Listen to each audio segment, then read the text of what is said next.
तर विशाल गवळीकडून 2023 साली एका शाळकरी मुलीला भर रस्त्यामध्ये अतिप्रसंग केल्याची धक्कादायक घटना घडलेली होती। याच घटनेमधील पीडित मुलीच्या आईनं एबीपी माझाला एक्सक्लुझिव्ह माहिती दिलेली आहे। पाहूया। पीडित मुलीची आई आपल्या सोबत आहे स्वतः।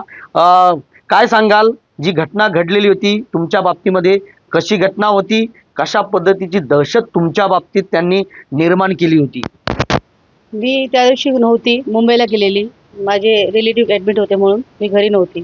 माझे मिस्टर, माझा मुलगा घरी होते आणि माझी मुलगी कॉलेजला गेलेली। ती आली, लवकर आली। तिला काय प्रॉब्लेम झालेला, तब्येत बरोबर नव्हती म्हणून ती लवकर आली।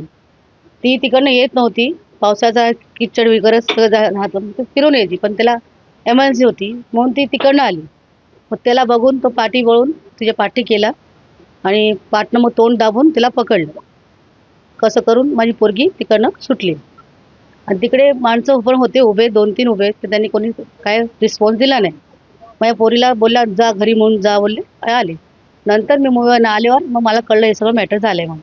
पुढे काय झालं या केसमध्ये? काही मागे घेतली केस किंवा काय तुम्हाला? अजून मागे काय घेतलं नाही। केस आहे, त्या 2 महिन्यात सजा झालेली, 2 महिन्यात तो सुटका आला।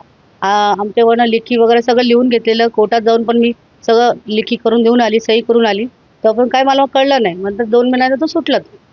आम्हाला काही रिस्पॉन्स कोर्टातून पण काय आलं नाही की पोलीस स्टेशनमधनं आम्हाला काय निरोप आला नाही।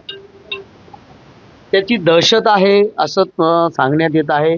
नेमकं कशा पद्धतीची दहशत तो माजवतो या ठिकाणी? सगळ्या गोष्टी, मारहाणची, धमकीची, पार्टनर जातात, मुली वगैरे जातात, नाही तर माझे मिस्टर पण किती गेलेले पाठीमध्ये शिवी घालतो, माझ्या मुलाला शिवी घालतो।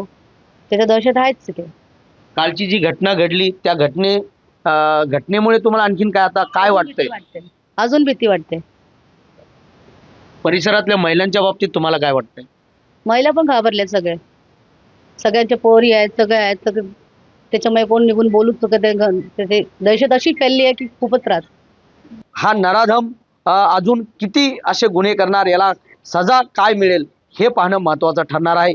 कॅमेरामन अभिलाष डावरेसह सुरेश काटे, एबीपी माझा, कल्याण। एबीपी माझा, उघडा डोळे बघा नीट।